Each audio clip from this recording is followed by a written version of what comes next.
Welcome everybody, this is Heroes and Brews with Nerdy Dudes. We are your friendly neighborhood Beeroes.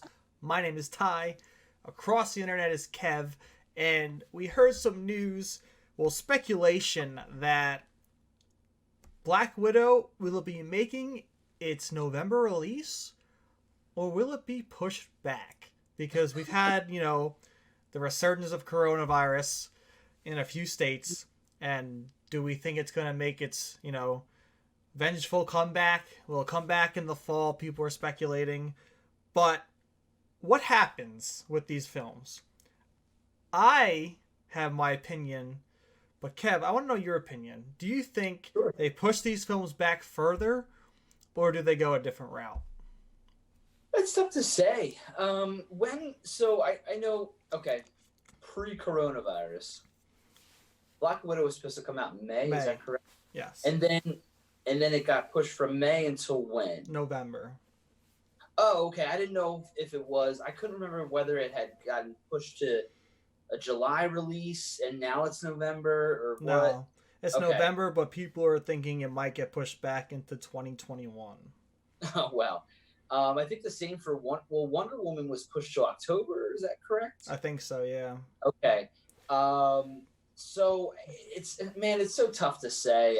I mean, it's so what's going on right now. It's so unpredictable. And as much as I think all of us want to hear something positive, it's just not there quite yet. So with these films, I don't know, man. I want to say I'm leaning more towards these movies.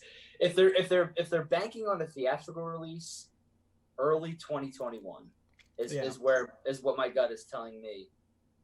Just because it's still so unknown right now with what's going on, and then they're talking of a resurgence of this virus in the fall or early winter possibly.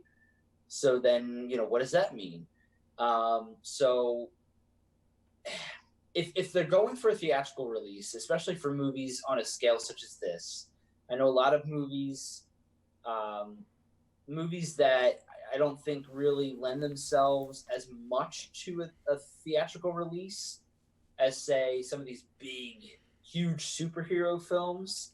Like, for example, Laura, my wife and I just watched The King of Staten Island last night.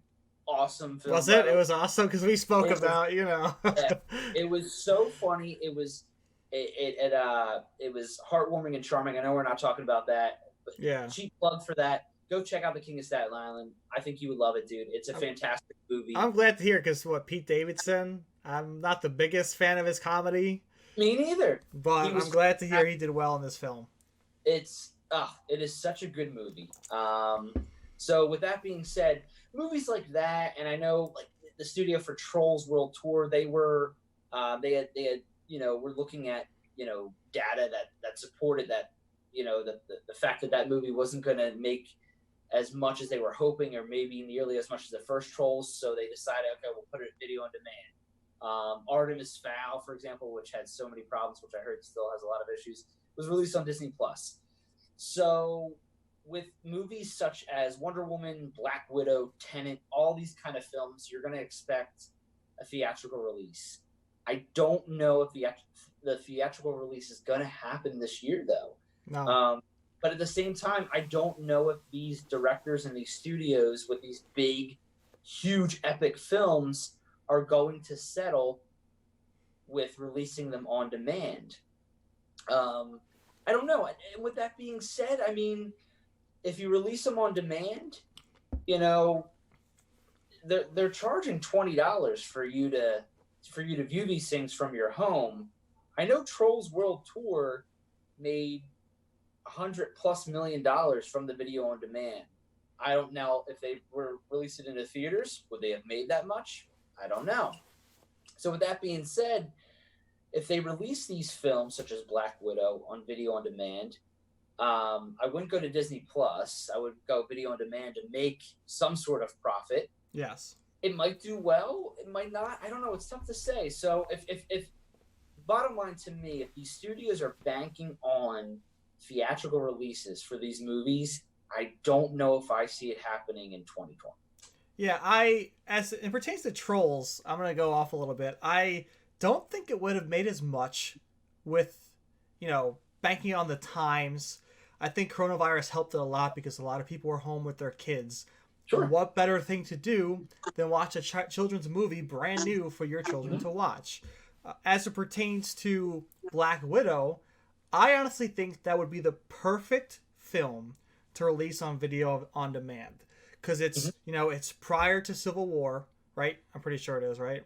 I Or is think it it's is it after? It's after Civil War, but before a, Infinity War. yes. Um, I think it's perfect because it's in the past. It has no connection to what's going to happen in the future of the MCU. So if they want to test numbers, I think that would be great because I think it would make a lot of money if you go video on demand, $20 a pop.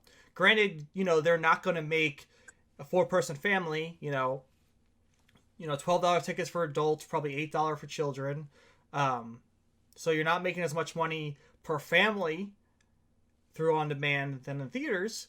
But I Yes. think with the access and I think with the times, I think a lot of people will buy that on video on demand. It's just it's very anticipated. With the trailers, it looks freaking phenomenal. And I think because it's got the renting thing, so it's $20 for like 48 hours, and then you Mm-hmm. have like how many hours after you watch it for the first time. So I think honestly, people would buy it again, especially if how good it is. The trailer itself sells that movie, and I could be wrong. I mean, I'm not into making films. I don't know numbers based on theatrical or home releases, but making it easier for people to watch at home, I think, is going to be the future of films, unfortunately, because I do enjoy sitting in theaters, especially on release weekends, and enjoying it with a huge crowd of people going crazy. That was the best part of Infinity War. I did it 3 times. I saw it 3 times opening week and the second week, and there was tons of people every time going crazy. And there's nothing like that feeling. Being a part of that crowd, cheering, getting the goosebumps with everyone, and just enjoying a film for the first time, as epic as Marvel's been doing.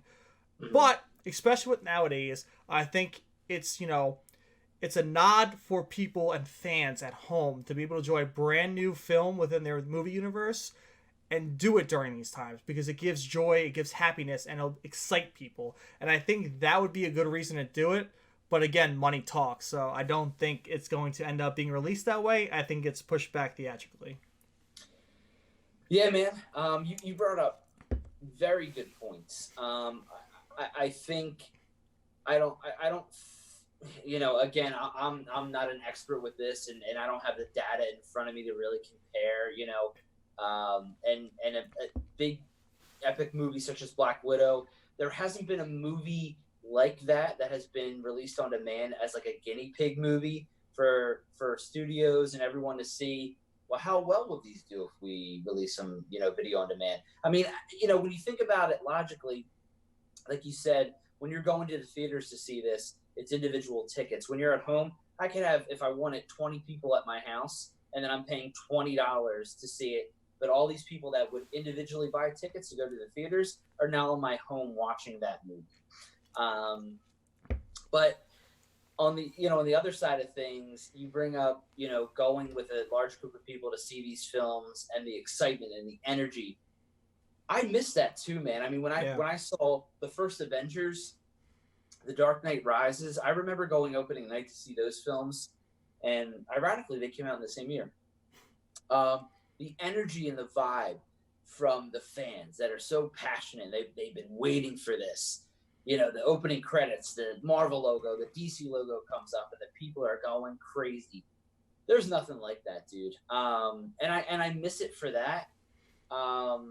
But we're in strange times right now. So you also said, is this the future for film? This video on demand, these streaming services. Will movie theaters be no more? I mean, that's another, topic. I know a lot of them are struggling, and I heard rumors of Amazon possibly purchasing AMC, and so we'll see what happens with that. But But if you think about it, right, especially with how Corona has affected our lives for 3+ months now, and there's still speculation going to 2021. Like they're saying that people at my job might not come back into the office until 2021. But like, Yeah. if this is the new norm, and like say these movies keeps getting pushed back, what's the time frame? What's the cutoff to say, okay, theaters aren't opening up, we need this out? What is that point? Because I think a year, like next May for Black Widow, I think that would be too long. I think you're just holding off.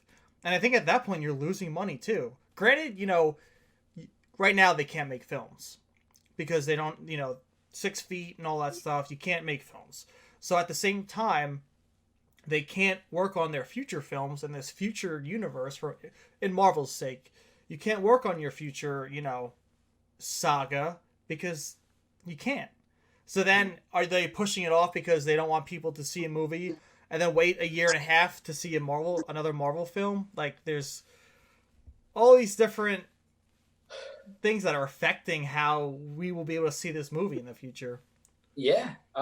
This is going to change a lot across the spectrum, not even just with films, with other industries as well. But you're right. I mean, when is that point where you just bite the bullet and release it? Yeah. Release it on demand where you still have to purchase it.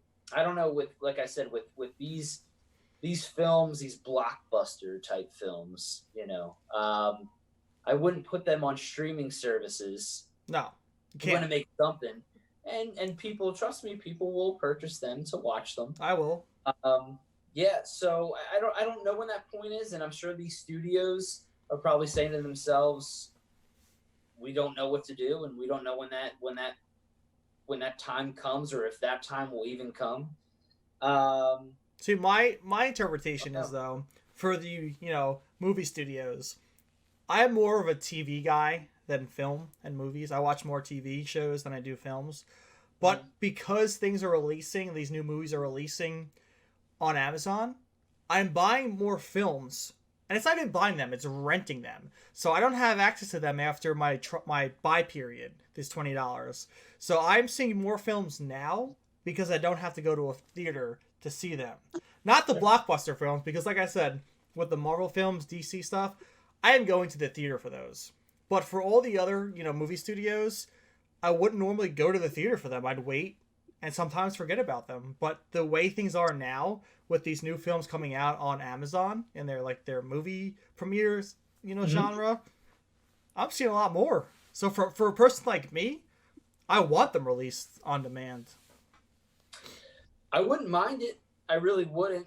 When you say it like that, I mean, even though I said those experiences that I've had, and I think that you have had as well, seeing these epic movies with large groups of people that you don't even know, but you feel like you know them because you're all part of like one cohesive fan base, is incredible.